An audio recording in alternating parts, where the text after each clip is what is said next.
Hey, what's going on, everyone? Loki Orin here, and once again, you're getting voiceover Loki Orin here because this video and the next cycle of the Kingdoms videos lost their audio recordings. So I'm gonna do my best to fill in at least some of the gaps, but the good news is I figured out the problem and fixed it. So let's hope that this doesn't happen again. But where we left off with our intrepid defenders of the kingdom, we'd made our way into the Tangle. Rewards only. And we were Resignation.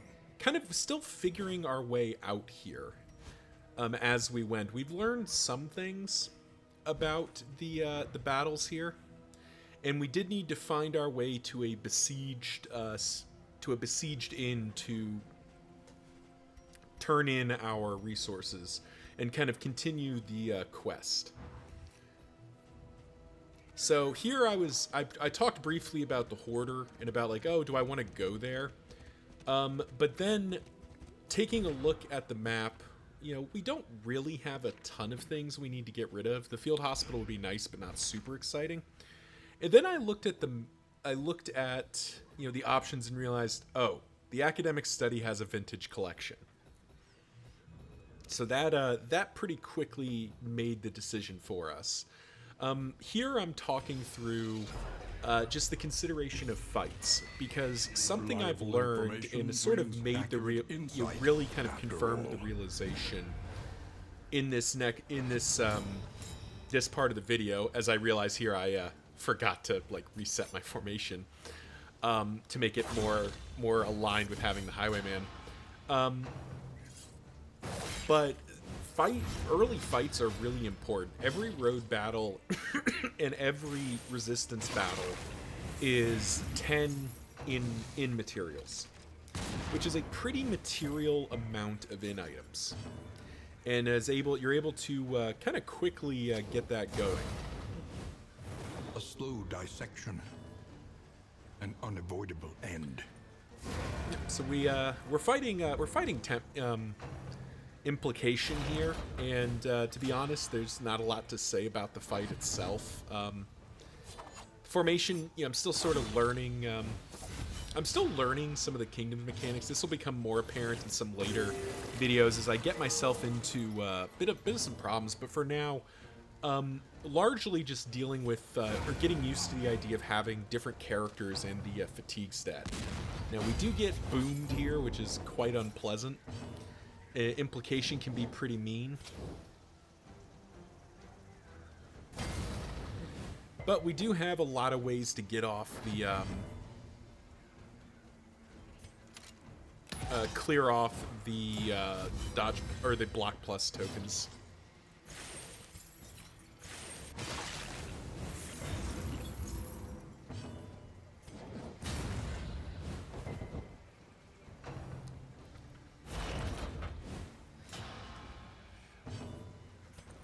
Looking back on it, I think I made a bit of a mistake here. I don't know why I thought Ransack was going to be a good idea there. I assume it was probably about trying to get the cannon to move forward. Thankfully, we do have Run and Hide, which does give the runaway a bit of help.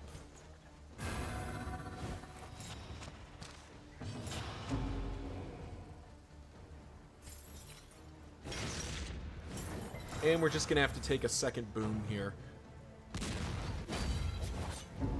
But now we've kind of finally broken through implication here. It's out of blocks for the moment, and we're set up with some hard hits to send through. 13 HP left. We can get that done. 9 now. Yeah. Another load shot does mean we're going to have to punch through more block pluses, but such is life.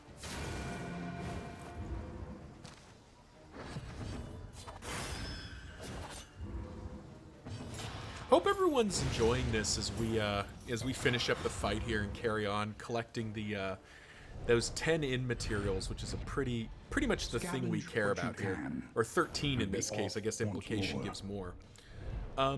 Thank you for the feedback, folks who weighed in on the long video versus shorter video. It sounded like the consensus was that the shorter videos, the 20 to 30 minute target range, is preferred, which makes sense to me. It just means really all that changes is how I cut these videos together and when I take pauses. Here I'm noticing, and I'm kind of really glad to see it, that there was no path that gave me more than 2 fights, and I really wanted to prioritize, and I think this might have even been an early mistake I made, was not prioritizing fights enough, because you really want to get to upgrade your inn as much as possible. And here, we're looking at the relationships, and I'm not super keen on tanking relationships, but not fighting just seems like the wrong call here. We need to be working on ending this, or getting our inns upgraded, so that when we have sieges in future times here, we have defenses already built. There I was checking on, because it felt like the Orphan was not doing as much burn as I was looking for. But then I realized that what I was really missing was that the Orphan just hasn't been upgraded. Our Runaway has her path, but we didn't upgrade a bunch of her skills. So she's just not, where she needs to be. Lethality writ We do have to start poking through those riposte tokens, but thankfully, even not doing as much as I hoped, the Orphan is more than capable of burning out the bishop.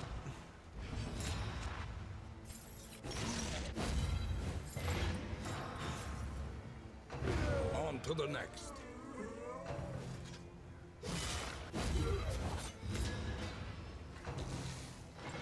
Have at you.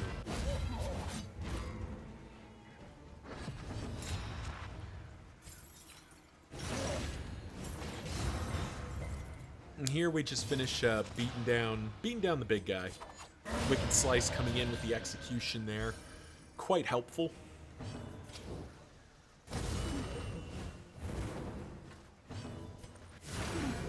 And a full power Judgment to finish the fight off. The smallest variable can make all the difference. Another 13 in material, so maybe maybe it varies a bit based on the enemies. But we're definitely getting, even if it's only just 10, like getting 10 in materials per fight, because it only takes, it takes 30 to build the defenses of an inn up to the kind of middle tier, which seems to be good enough. I haven't actually done a full siege battle where I don't have any heroes there, and at least early on it seems possible that you don't have to worry about that. But ultimately, it feels like getting to the partisan level is pretty important. Here we get the tick, kind of out of nowhere. I wasn't expecting to get the tick, but that does mean we can now attach a pet to our wagon. And I ultimately went with the wines, because I wanted to both manage stress and try to boost some relationships here, because that seems to be, kind of like in Darkest Dungeon 1 with stress and whatnot. It seems like it's pretty important to do right.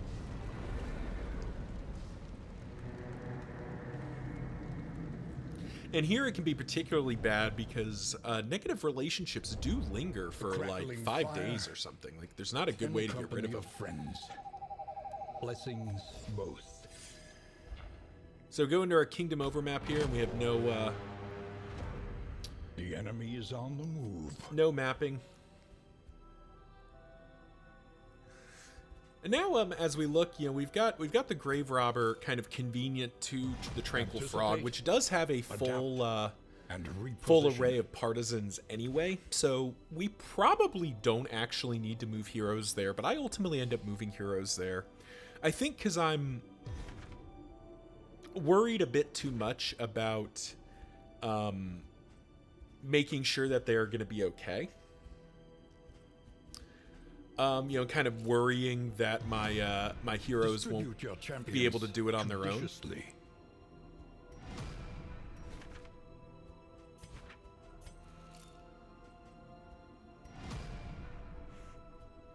And here we're just distributing the boys around, kind of moving our heroes around.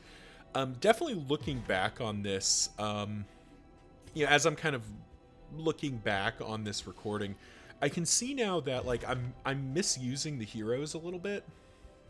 I worry so much about protecting the inns, when in reality I probably should be trying to. I need to defend a smaller number of inns, or I need to go to the inns, give them their basic defense upgrades, and then let some of them stand on their own. Because I really need to be making sure that my my people are getting the upgrades they need, and that's something that I think I learned here, because I do, you know, later I make some mistakes in especially fatigue management that kind of trips me up here. We can already see that Bonnie is you know, at 19 HP. Her fatigue is very poor. But this is only a camp, so we can't really do a lot to upgrade it. Demands.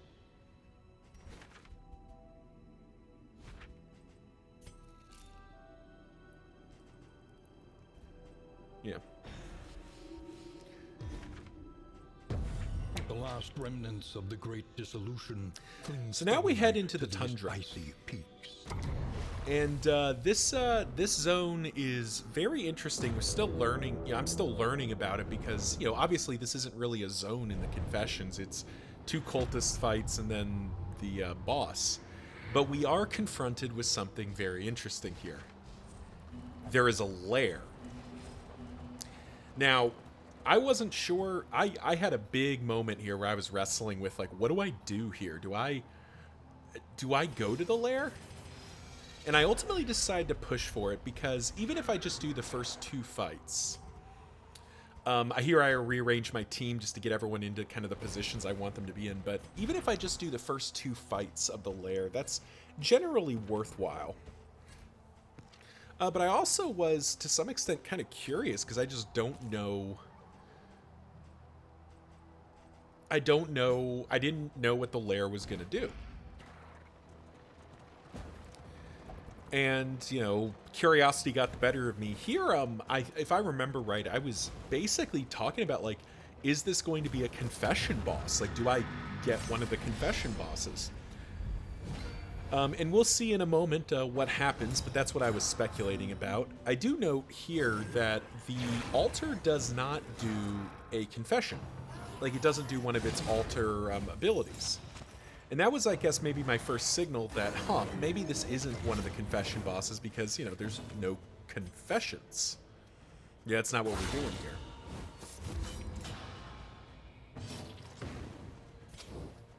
But regardless, we Malaise. still want to beat the altar down. The altar is quite annoying. Yep. And here I'm making that. I think I'm really making the realization. Oh, like this. My runaway's not doing any damage because she just has no upgrades, and that is why it is so difficult. But I also, God, just looking at it, like, my runaway's at 40% fatigue, so she has basically no HP, An opportunity. which is a very unfortunate way to be living your life. Even a blocked point-blank shot does quite a bit of damage. And it's pretty easy to get the Evangelist down. Lethality writ large.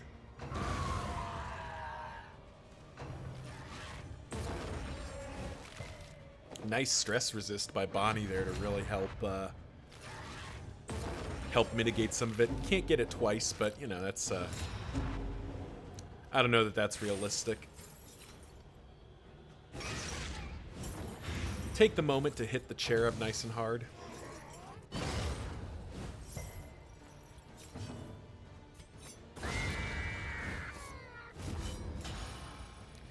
And now it's just the Herald left.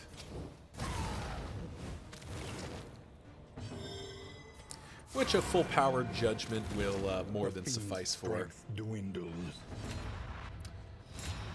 Now we basically just take turns off till he bleeds out, or I can't remember if we just kill him. Because Bonnie technically is in position to just end it.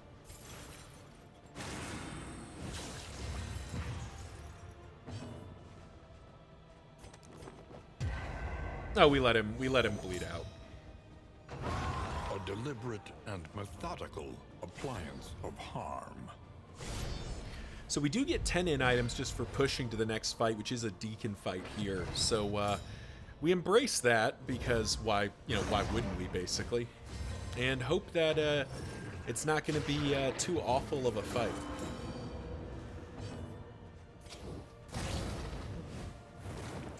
As before, we're sort of presented with a situation where I like to try to rush the Deacons down, but it's pretty hard to do that when the first thing they get is flesh weaving. It's just not a lot to be done about that.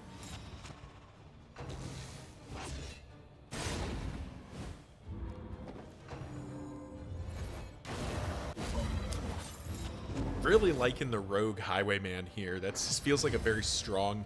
I mean, it's a very strong path for him anyway. Bravo! But it also just really seems to fit with a lot of like what you're being asked to do here. Bone weaving does nothing, so we sort of ignore that. And the altar's gone, so no worships here. This is no time to falter. Bit of a nasty hit from the Deacon, but we just got to kind of sustain that. And we do have the Vestal, so we do have some hope here. Excellent work. And Dismas is firing on all cylinders, which definitely doesn't hurt the prospect here.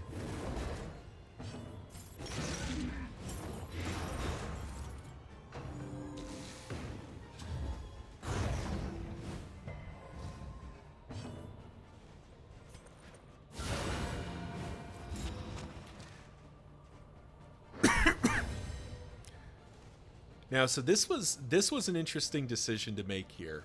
Because my Highwayman's fairly low on HP, but my Flagellant is just a little bit too high to heal, to use Deathless. And I can't take aim because I don't want to kill the Deacon here. I'm going to try to stall out the fight, basically. I try to blind the Deacon here to maybe mitigate some damage, though in retrospect that was a mistake, because we don't want the Deacon to miss. We want him to hit the Flagellant for what he did, which is a very low amount. Just enough to make the Deathless viable, which is what we got. So very happy about that. A little help impeccably timed. And we patch up our squad a bit. Can't heal anybody, so then we end the fight. And now here was the big debate. What do we do here? So we see Boundless Vanity basically doing up a bunch of combo points, and we do see food barrels, which at the time I was pretty excited about. That's a pretty good thing to have if we are producing more food. And ultimately I decide to push for it. And it turns out the lair boss for the Tundra is the Exemplar, which was in a way almost a relief, because the Exemplar is, at least in my opinion, a lot more manageable than some of the other options here. Unfortunately, Dismas is just stacking himself up with vulnerable tokens, which is not our favorite thing. And the altar leads with flesh weaving, because of course it does.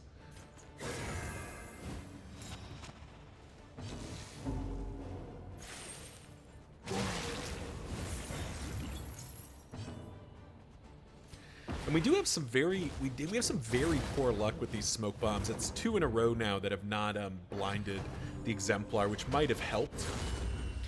Thankfully, this first fall goes on to our Flagellant, who's, you know, probably the least impacted. You know, he's got the most health and is the most durable.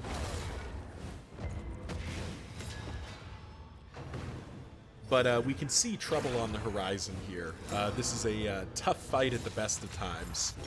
And The enemy weakens and wanes. our squad is not the best at this. Here I do get to do kind of a fun thing. I get to use a combo point to spread the burn between the two of them.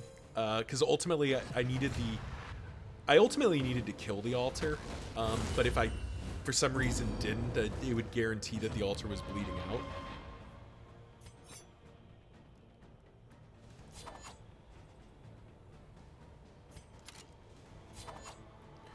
Here, a bit of a debate. I wonder if I should have Duelist dashed there. We finally land a smoke bomb, though, which is a good thing to help, you know, with some of these blinds. And just try to, kind of try to stabilize here.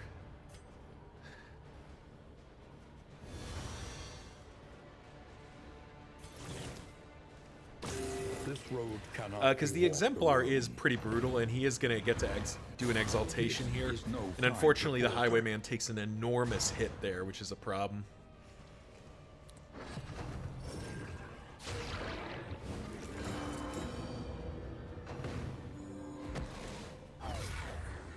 But a big miss on that Prelude helps quite a lot, because now, yeah, as we spread the neutralizing powders around, we can try to get back ahead of this thing.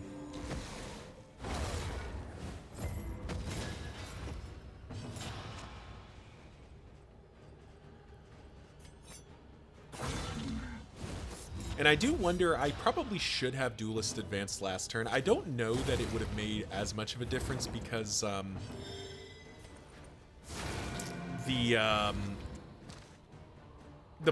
he may not have targeted the Highwayman for the Exaltation.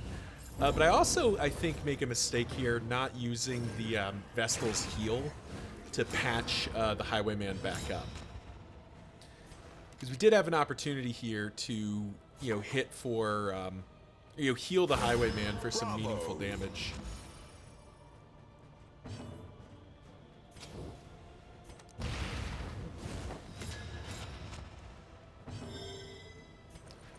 But instead we, you know, we sort of hold off that heal. You know, I can't remember if I forgot or if I just, you know, didn't care that the Highwayman, or that the Flagellant could not do Deathless here. But it does mean that our Highwayman's getting increasingly low.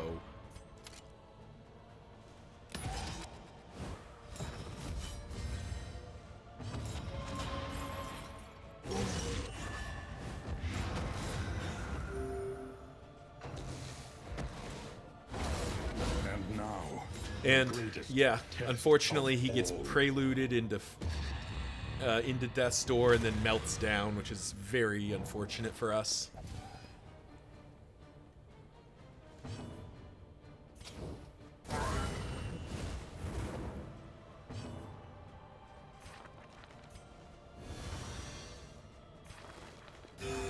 Solidarity may yet arrest this collapse.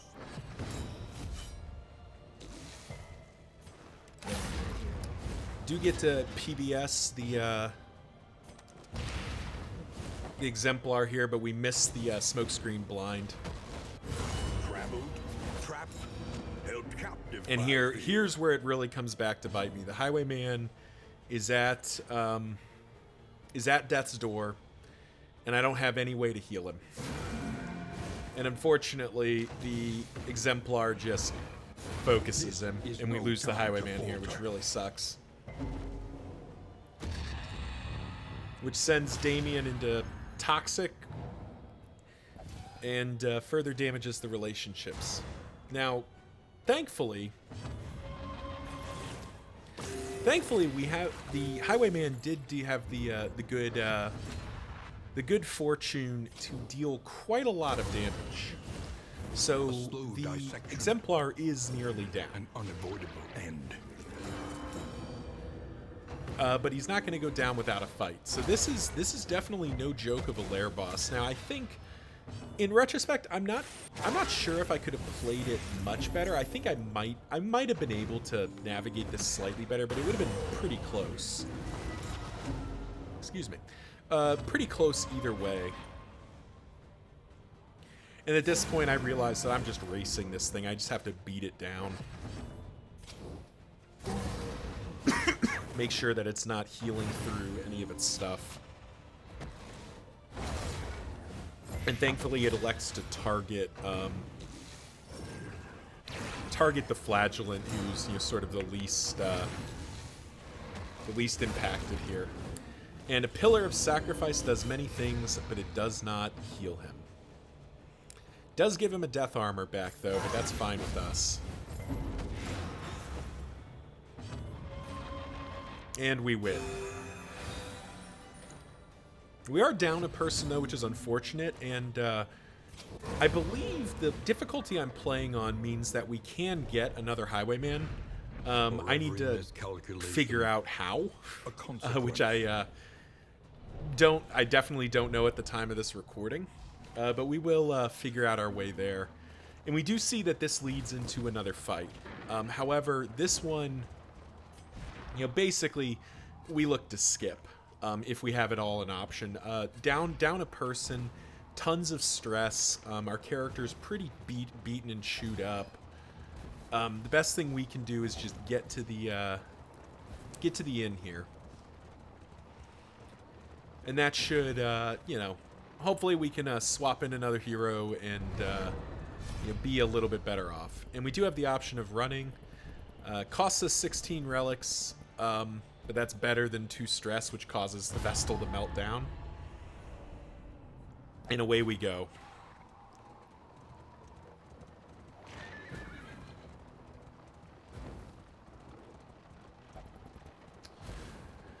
We do manage to hit a field hospital, and it's kind of sad because we probably could have saved the Highwayman if we'd been here first, because 2 triage kits and a Stitcher's kit, which is another item that I need to be more cognizant of buying, because it does heal fatigue for 10.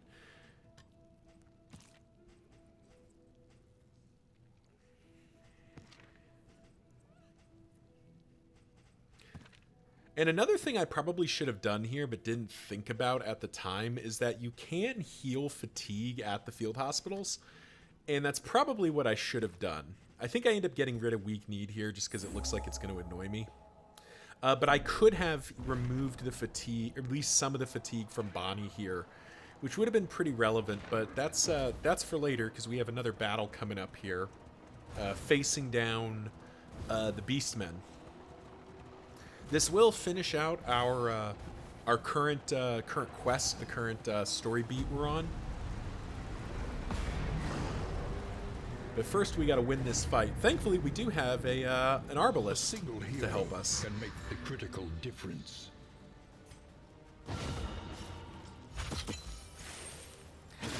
I did waste a bit. I did waste that crit token a little bit. I don't know that spending that scrap grenade was the right call there. But it did do. I mean, it does end up spreading a lot of bleed throughout the party here, and I do think. Did I get this guy close? I don't think I down him. Oh no, I do. I do get him. So taking down one of our enemies round 1, pretty nice improvement. Development.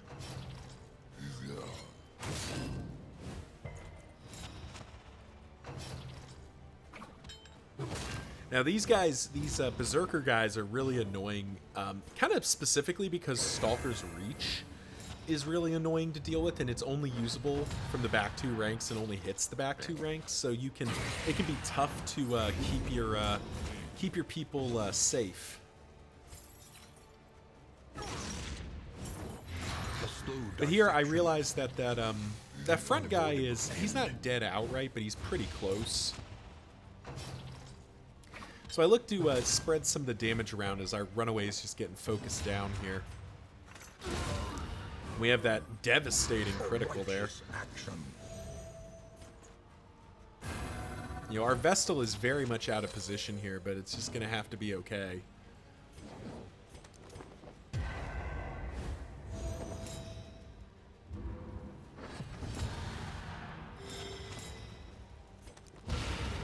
brilliant conclusion. Our Arbalist is also not really able to do a whole lot here, so we'll just spend a field dressing, get the job done. Somebody has to tank that riposte, and we wanted it to be Damien if at all possible. And we'll move, and that wins the fight. And methodical appliance of harm. So I'm going to cut the voiceover here as we head into the inn. Actually, no, I guess I'll wait to talk about the upgrades real quick. Because I'm starting to get an inkling of what we need to do, but we do get the child's plea asking us to get to a nearby field hospital. And we complete the previous quest, getting us a what fresh provocation will the day bring? getting a mastery point. Though we do also take a bunch of extra stress, which is unfortunate. And the only character we have here is the Plague Doctor. So we're going to be swapping the Plague Doctor in, which does create a fairly good formation, though it does leave the Plague Doctor in a pretty weird spot. Distribute your champions. Which is why I moved the Crusader over the other direction, to try to both get him closer to the inn, but also maybe make a swap. We do see this mission for the cultists, like, literally back the way we came, but we're not going to muck with that. Here I'm looking over where my stuff is and realize, okay, the Knight and Rogue is my, gonna be my mastery inn. We have the Wainwright Inn at the Corvid's Eye. And I'm sort of looking about, trying to remember where everything is. Before diving into the upgrades here, which I do think is something that you want to plan a little bit, but I have felt like, for the most part, as we're doing this, that the, you get enough resources. Like, you get enough to fully upgrade multiple inns. So, yeah, you don't you do want to specialize, but you don't have to feel like you have to do Planning and crazy stuff here. As vital to survival as sharpened steel. I initially put in the food barrels here, but I think we have the opportunity to buy the Kyurgeon's Directory. Later, I discard Moonlight Lantern. That'll become an ongoing theme here. I have to keep discarding it because I just don't want it, but it keeps showing up. But here we will we'll bring the Plague Doctor in. We'll have to shift the formation around because our Surgeon Plague Doctor can at least kind of stand in the front rank. And yeah, think I'll leave you here. I'm trying to remember. I believe, if memory serves, we upgrade this in a little bit, but we really grab that Kyurgeon's Directory for the value there. And thank you all for watching. And next couple of videos will also have this voiceover, just because of you know, lost audio. But yeah, thank you all for watching. We'll see you in the next one.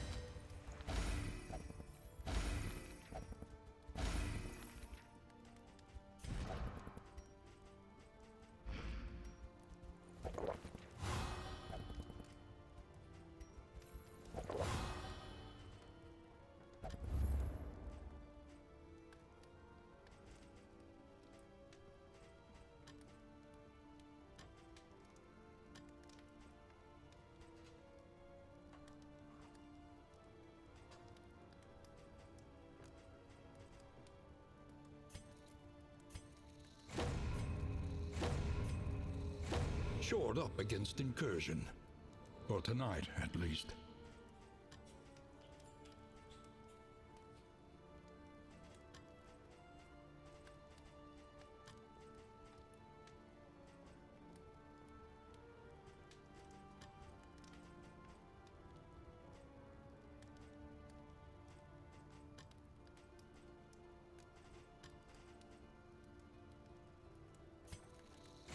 An army cannot long stand if inadequately resourced.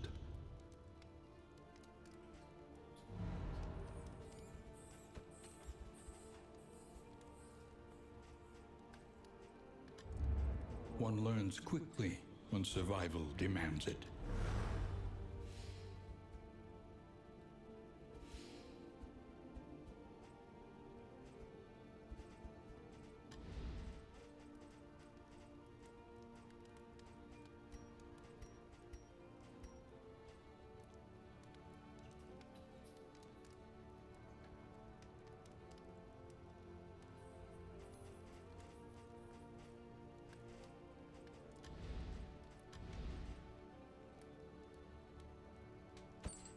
Anything that lets us travel further is worth the cost.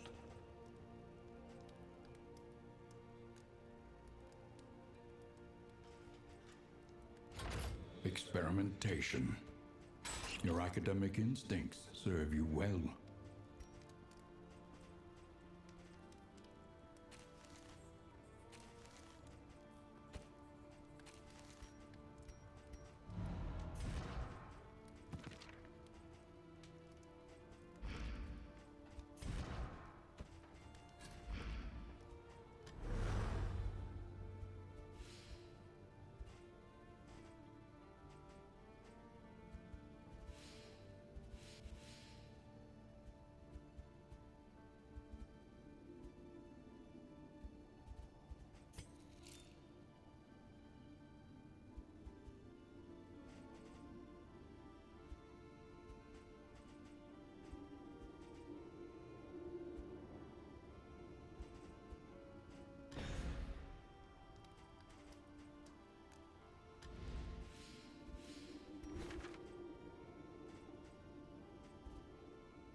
Mud and rain, resignation and death.